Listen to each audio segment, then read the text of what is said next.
So we're hot now. All right, welcome to the Bro Show, 8-Bit Bro Show. Yep. Today's bros are Christian and Alan and Paul. And Paul. So if we haven't said by now, if you're listening, then we really appreciate you guys listening. Yep.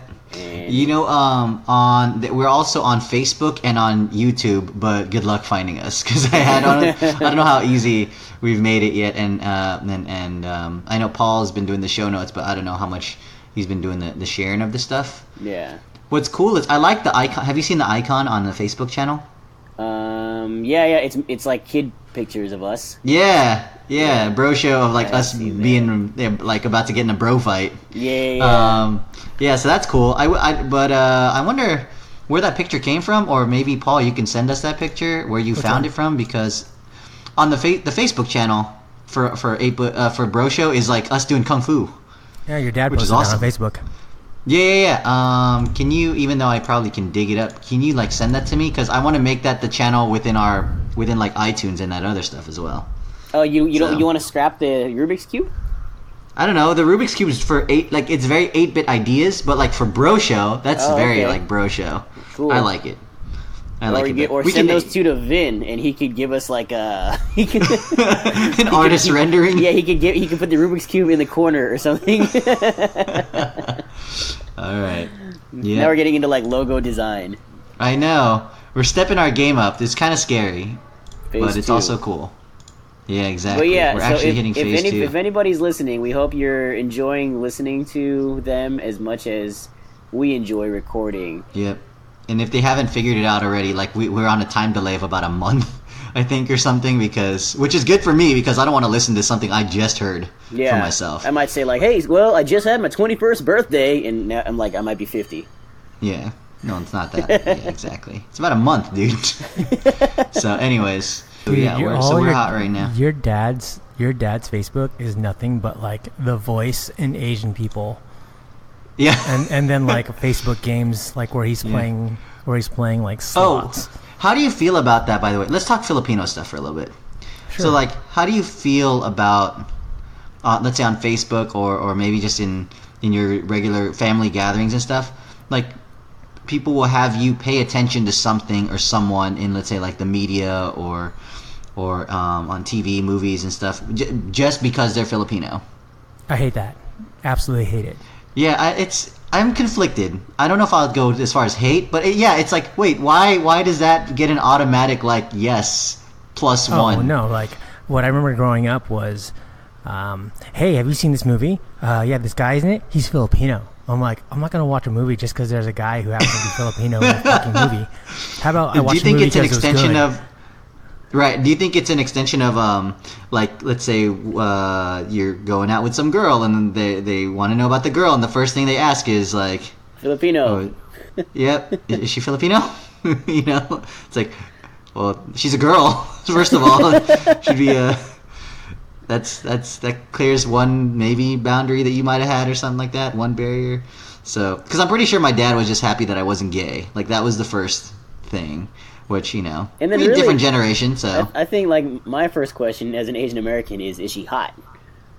yeah, Yeah, and like hot translate like kind of goes past those. Like, is she? It doesn't matter. Asian, white, Mexican, black, Indian, doesn't matter. Yeah. Like, if she's hot. She's hot.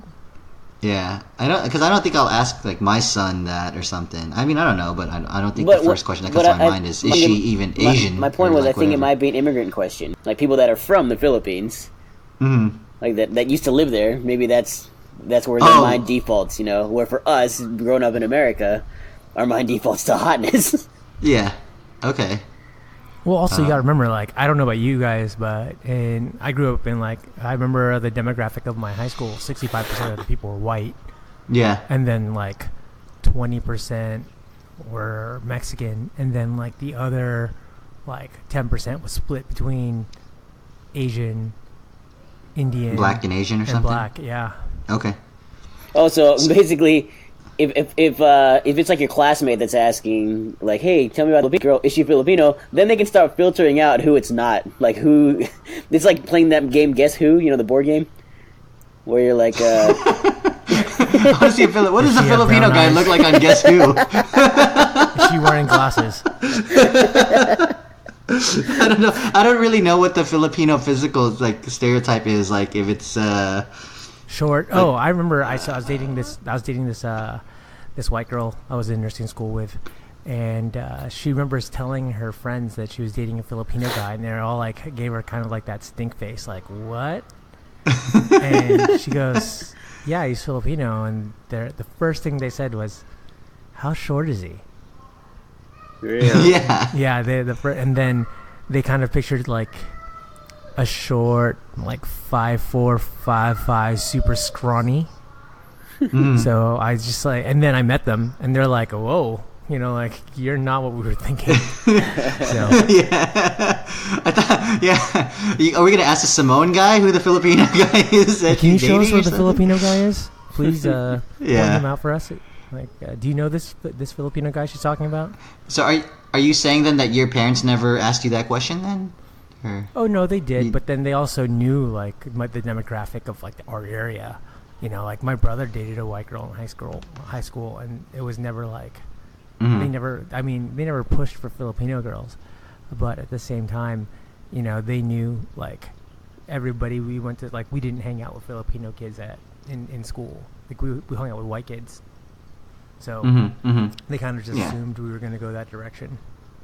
It's Maybe funny your that parents it's- are more progressive than I think, I or don't maybe know. this is just our parents thing. But I don't know. It's funny that It's our it's the parents. same question. Like your parents could ask, "Is she Filipino?" Or like your friends could ask, "Is she Filipino?" And the assumption, if you say yes, the assumption will be very different. Like the Filipino person your parents would have in mind might be a different person than the Filipino person your classmates might have in mind. Oh yeah, you have kind of like, I don't know. I always told people that like Filipinos really come in 4 or 5 different flavors. So, like growing up, a lot of Filipinos, it's hard to identify as a teenage kid. So it's like you have, like I went the super whitewashed direction, right? And then I had Filipino buddies that went like hardcore Mexican, brown pride. Yeah, the cholo Raider. Filipinos. And I'm like, dude, you're Anyways, and then we had the hardcore Asian pride, like yellow pride, rockets, The ricer types. like Yep. flat top with 14-inch bangs that went over them, mud flaps as I like to call them. And then like they were kind of incorporated into like the breaker crew and essentially a bunch of dance stuff that never really panned out. And then you had the Filipino guys who thought they were black. Black. Yeah, that was always interesting. So, I mean, that was pretty much at my school. But there's a like- little bit of that. I would say there's a little bit of that. Like we all had a little bit of that, right? I don't know, because I would say like maybe my love of R&B and hip hop music and basketball is the blackdom. No, the because, I mean, exploit. No. the white kids at my school love basketball too. No, it's not Okay. it's not like that was strictly a black thing. Okay. No. What about the rap music? Rap music, white kids. This is around. I was in high school same Damn. time as Eminem, so Yeah. the white kids were way into it. Okay. Alrighty. By the way, I can't find this picture of you guys on your dad's What about Facebook. like FUBU? FUBU was Asian kids did that too, like But like, weren't they like the Yeah, Asian like- kids that were black? Like, I don't no, know. they were the Asian kids that were like hardcore Asian. Like it was Wait, for them it was either FUBU or Nautica, or Tommy Hilfiger. Okay. Like that was always those were the Okay. go to what you wore. Yep. Okay. Sounds familiar. I kind of Yeah. wore some of that until I realized how expensive they were. Yeah. Yeah. I never. I was like polo, Izod, structure, Okay. but whatever. I was white t-shirt and jeans growing up, so I didn't really care. Cause wait, so you didn't finish your groups? Cause I was gonna say like Oh, that was all 5. that was all 5. Okay. So yeah, cause I was like probably part of the like nerdy, didn't really care, The Asian nobody crew. I guess the Asian, the freaking Kumon Asians, like Oh my God. The A&W seafood Asian. That's the hardcore. There's some like, of that, yeah. Or like the otaku Asians, like the freaking, like the ones who are super into, like the Filipinos that think they're Japanese. No, that's the yellow pride. Oh, and then sorry, last Okay, flavor. Last flavor was the fob. Like, okay. Was like Okay. straight up like I watch Filipino soaps on Filipino channel. Yeah. And I Like only have my TV Filipino only has friends. Filipino channels. Yeah.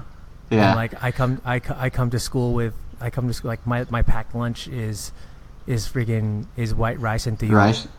Yeah. I was like- yeah. it's like, Yeah. geez, can See, that there's smell any harder?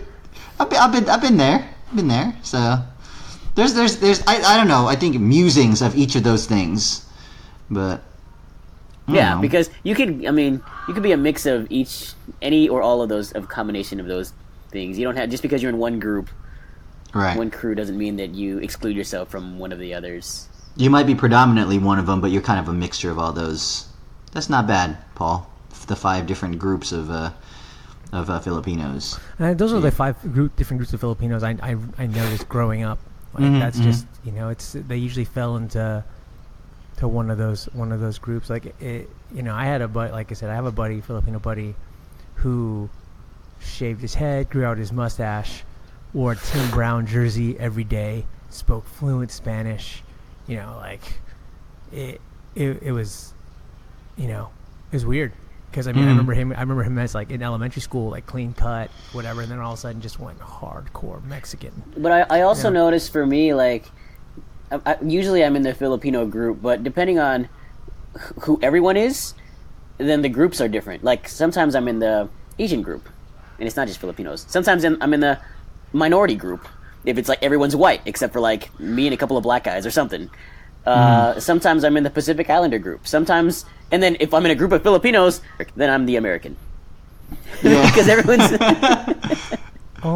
Even like I said, even at work, like there's Filipinos who still don't think I'm Filipino. Like, What Well, about- because you're not cliquish. I'm not 'cause cliquish at all. Yeah, what that's about the thing. what about in the those- Navy, man? Filipino mafia. No, and they hated me. They hated me. Filipino mafia hated me in the Navy. What's can you describe for a layman, a civilian, a Filipino mafia? It's essentially like there's a tight knit core group of Filipinos that essentially treated it was like a heavy Filipino clique, and you Okay. really only dealt with other Filipinos. I'm like, even within the Navy, and I was like, this doesn't make sense. Like, why would you do that? And they'd always hook up, and if you're Filipino, you got hooked up. If you weren't, they treated you like shit. I'm just like, well, I don't understand, like why you do this. Like we're all in the same ship, we're all on the same team. That doesn't make any sense. So for me, I kind of shunned the Filipino mafia. That happens in nursing too. You go to any hospital. Oh yeah, because there's a lot of Filipino nurses. I'm guessing Filipino Oh, yeah. nurses, right? And, yeah, absolutely. and like I remember, I was working in a hospital one time, and all these Filipino nurses were talking to each other in Tagalog, and I was like, hey, because I noticed the patients and the families were just like, what the hell are they saying? And they don't know, and it's actually policy within the hospital to speak English around patients. Yep. So I called them out on it, and they gave me the stink eye of all stink eyes, and I'm like, and then I reminded them, I'm way bigger than you. You aren't doing shit. Right. You aren't doing shit. So, do you think there's a difference between identifying as Filipino versus Filipino-American? No, you're Oh. either. I think you're either Filipino or you're American. I don't really subscribe to that Irish American, African American.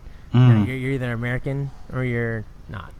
Didn't you realize at some point, Paul, that you were like different than your no, white but friends? here's- Okay. But here's the thing: is Americans encapsulate all of that. Sure. It's a But in melting terms pot. of, I was thinking in terms of like let's say as a teenager, for example, that's usually the time when most kids start developing their own identity and stop really like just following what their parents say for the sake of their parents said it, and start kind of challenging whatever norms are and finding out themselves. Like, I'm curious to know. Maybe I was thinking about this the other day. Like, I wonder. I know who I am now, but I can't really trace back the whole like how did I determine that this is who I am and this is who I'm not in terms of forming my identity? And I think being Asian is part of it, and being American is part of it. But it's funny because even for myself, I catch myself like I use the word Asian a lot more than I use the word Filipino, because Filipino for some reason is not part of it. Which I always found weird. Standardized test. It's like white, black, Hispanic, Asian, Filipino. I'm like, how are we our own race? Right? I never saw any tests like that. That's all. Like there's 7. There's a seven. Filipino Pacific Islander. Were they nursing tests that you were taking? Because then I could understand it. SATs, No, yeah, I don't remember checking any boxes that said Filipino. I remember Asian Pacific Islander. I don't remember specifically Filipino and though. Even I remember Pacific Islander was its own cut too. So you had really? Asian, Pacific Islander. Filipino. Yeah. Well, like Pacific Islander was like I don't know. For me, like I kind of subscribe to that Irish American, Filipino American, Mexican American. I think there is a thing because I guess for whatever reason I put a lot of stock into being a direct descendant of an immigrant. I think if family has been in America for like generations and generations, then you're basically just American in my mind. Is my opinion. But for me, like. The Filipino-American part is really a testament to, like, how long our family has been here, and it's just one generation, like less than a century of existence in America. And I think there's a big difference when you try to exist, like what your goals are, how you try to function in America, when your parents are from a different country, compared to when your family's been in America. I think your goals are skewed and evolve based on what success means in the country. I think for my parents, success was coming here, and probably some other things, but like down the line, being in America is not going to be a goal of my kids. They're already here, and then and then also to their kids and their kids, and I think that's where some of like the people that are just American, that are like. They don't identify with Filipino-American or any other country outside of America, then their goals are different because they've been here for so long. And so for me, I do think there's a difference between just being American and associating yourself with like your home country, I guess. So like the way I look at it is like if you boil it down further and further and further.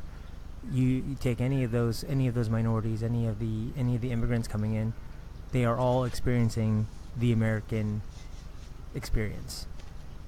Like no matter where they come from, that immigrant since I can't say sensation, but that immigrant experience is uniquely American because that's what Americans do. They come from other countries, come here and they do their thing. Now I know what you're saying about generational wise, like. Other generations that are already born here. That's a different experience. But again, I still encapsulate that into being American as well because, you have back roots from another country, but it doesn't matter what country it is, you're still American. Well, and sometimes though it's not just another country. You can't even pinpoint. Like we can pinpoint. Okay, our family came from this other country. Like I have a ton of friends that can't pinpoint like. Every vacation they've ever taken is just in America, and their family is a combination of a whole bunch of different countries.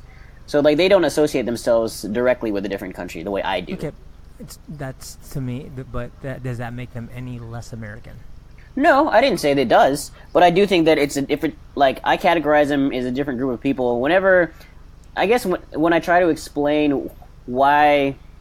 I think they are the way they are because everyone's different. There's a lot of diversity in this country and everything, and like in each of our different cities. We're all like you, Paul, near LA, Christian near DC, and me near Houston. There's a lot of diversity in our areas, and the people I deal with, they'll have all these really weird mannerisms, and I say weird because they're unlike anything that I do, but some of how I begin to process why they do what they do and why they think the way that they think starts with how they were brought up. And if we were all brought up uniform American, then then it would really puzzle me why they're so different than me. I think like you're really dialing into the details where I'm just saying like, and I know an Irish American Their experience is going to be different from us as Filipino Americans. It's going to be different from Chinese Americans. Mm-hmm. But what I'm saying is, all of those experiences are American experiences. So I would say I would make an assumption here, and I think it's a pretty basic assumption, but you can stop me if I'm wrong. That like all three of us were minorities. Yeah. So Okay. what is it that makes us minorities? Because all three of us were born in America. Is that a question? Yeah, sure, Paul. We can or anybody, but yeah, go ahead, Paul. Oh no, I yeah. understand. Like no, I understand Alan's point of view of Mm-hmm. you know, like being you know, you can claim Filipino American, and you know that can label you into like a very specific upbringing, and that's fine. Mm-hmm. Like, Mm-hmm. but like, a minority is, I mean, by the definition term, is not the majority. Mhm. So, but then even white people don't even know, right? Like white people, are they German? Are they Finnish? Are they Norwegian? Are they? They're white. So it is. So therefore they've kind of banded together as the majority. So maybe it is, if it's I didn't mean to make it us them thing, but if it was like a majority, you know, like if it really was anything, there would be like the white American experience and then like the non-white American experience, and whether we're, you know, it's a Mexican American or you know, Asian American or Black American, to some degree it's variations of a similar sort of thing, which is we're not the majority, we're in the minority, right? And so there are biases to our experiences growing up that you know, kind of bring us together. Could be the source of struggle, could be the source of opportunity in terms of things to overcome, right? Could be a source of strength even. But it is definitely for me at least, it's different enough to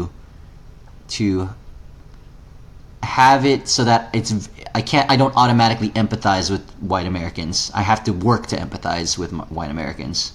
Like, I have to put myself in their shoes. Like, I don't feel like I'm in their shoes. I don't feel like they're in my shoes. I So think I'm a little more broad. Like, sure. if it might suck to be, you know, like it sucks if this happens to a white person, but I just look at it, that sucks to happen to anybody. Like, Mm-hmm. Oh yeah, and I know there's different degrees of suck. I had to. Yeah, I actually appreciate that I am not white American. That I'm not white. You know, I'm okay with that, and not only am I okay with that, like I am proud of that, and it's not just like a fronting, like, you know, oh, I'm saying I'm okay with it, but really secretly inside I like just wish I was white, you know, and then I have to, you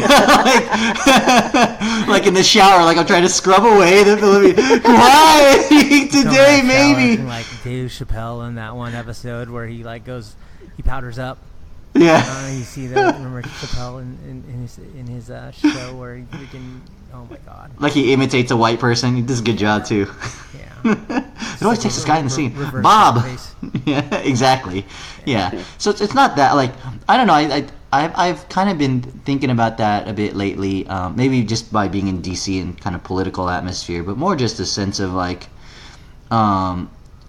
that trying to be tolerant and inclusive. I think the old notions or the previous notions before of like color blindness just doesn't work. So it's more about just like identifying with who you actually are, and understanding that there are biases at play, and then at that point, like, just being able to empathize with other groups. But before you can empathize with other groups, you have to first recognize that there are other groups. I don't.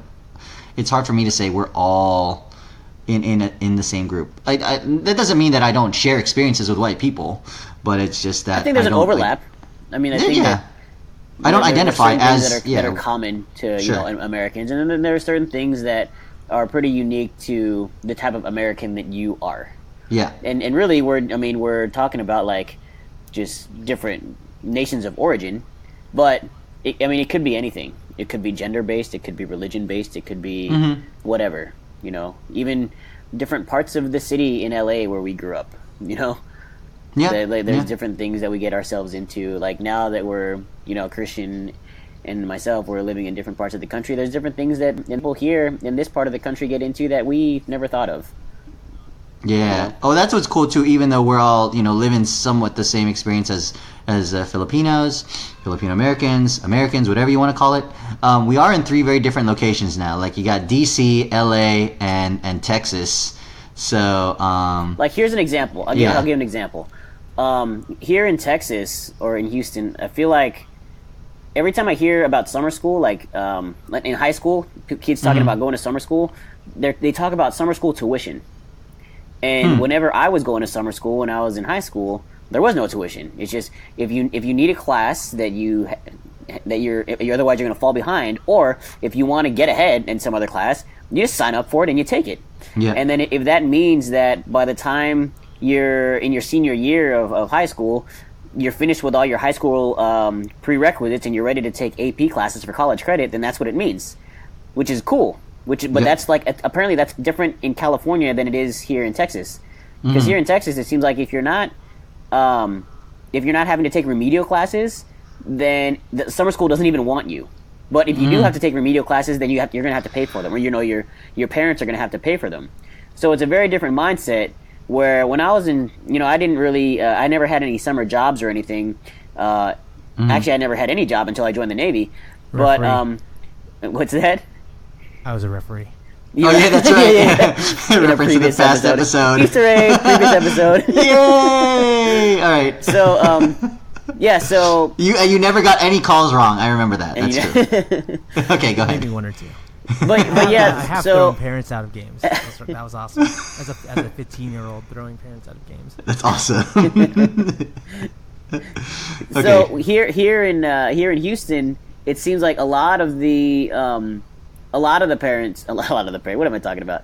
It seems like a lot of the students in high school are doing summer jobs, like internships, or just working for like some extra money on the side or something. And it wasn't just me that was not in summer school. Like I feel like my whole group of friends, instead of doing summer school, we were just taking summer classes because number one, that's where all of our friends were, so we can hang out with them. But also, if you played your cards right, you were saving your parents a 1 year of tuition by like taking enough summer school classes. Oh, to for where Houston, you mean? Yeah. What's that? You're talking about for Houston, or No, you're talking about like in California? No, in California, if you take if you like in summer school every summer. And then you're passing all your regular classes, then by the time you're a senior, you can take like a handful of AP classes that you wouldn't have to pay for as a freshman in college. So you save yourself a semester of college. You're saying kind of effectively. Kind of. Paul was kind of shaking his head as you were saying that, so I'm interested to hear what his take was.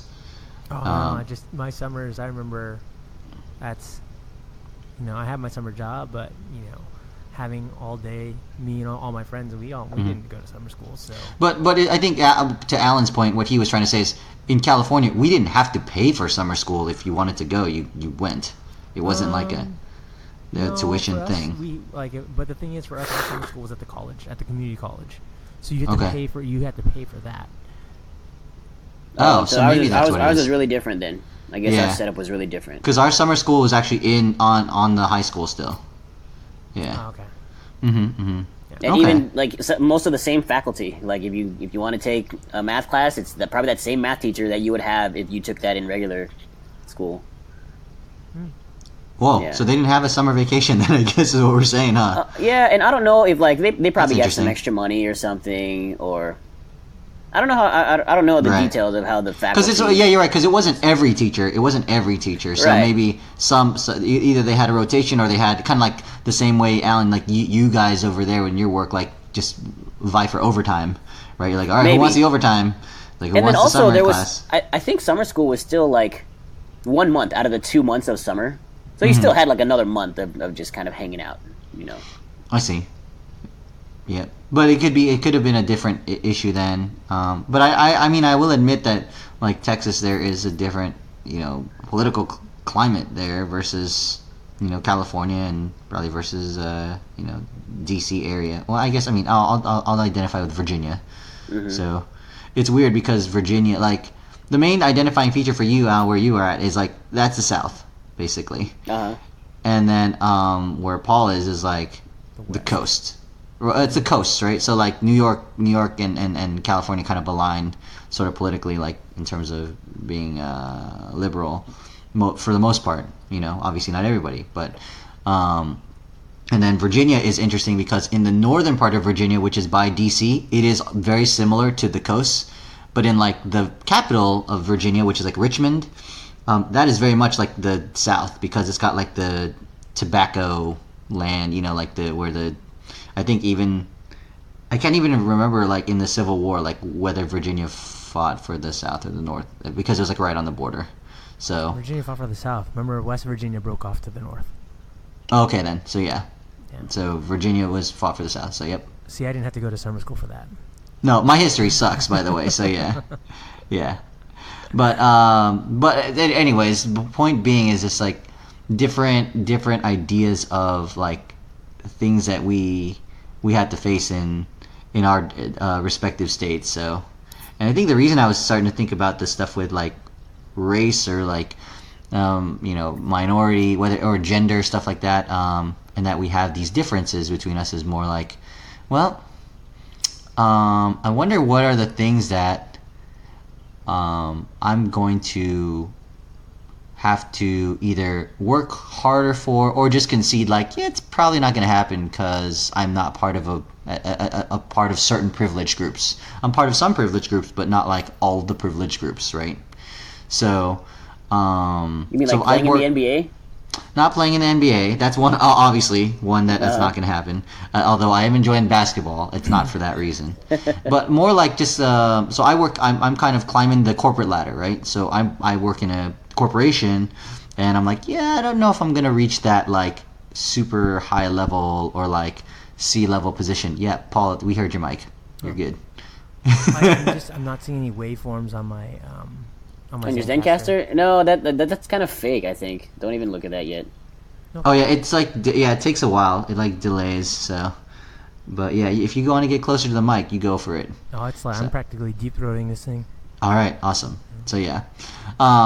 So, like, those are the things that I'm starting to think about now, like, the exchange of my time for the effort that I put in at work or something, or, like, just living in the world. Like, what am I going to get out of my effort, and trying to set a proper level of expectation for, like, I don't know if it's settling, but just to say like, I wonder why, like, I'm seeing a fair amount of things where people are being advanced that I'm not sure if they should be advanced, and people are being like let go where I'm like, I'm not sure those guys should have been let go, but I'm starting to see some like differences of opinion in that sort of stuff, and I'm like, I wonder where I'm gonna fall in this whole thing.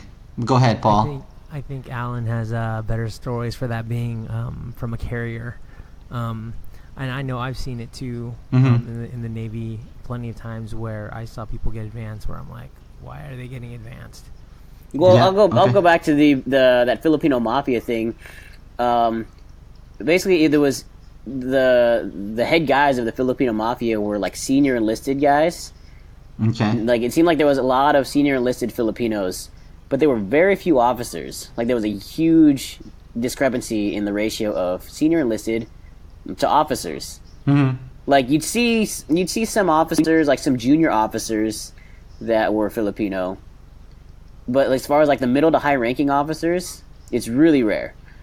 But as far as enlisted, if you want to become senior enlisted, you just stay Filipino. You don't get in too much trouble. Yeah, you got it. You're on the fast track to senior enlisted. It's like, all right. I'll take it even like further and say, I knew a lot of my female counterparts got advanced just based on the fact that there weren't enough females. Like, the quota of females to get advanced was higher than males. Just affirmative action sort of stuff. Affirmative action.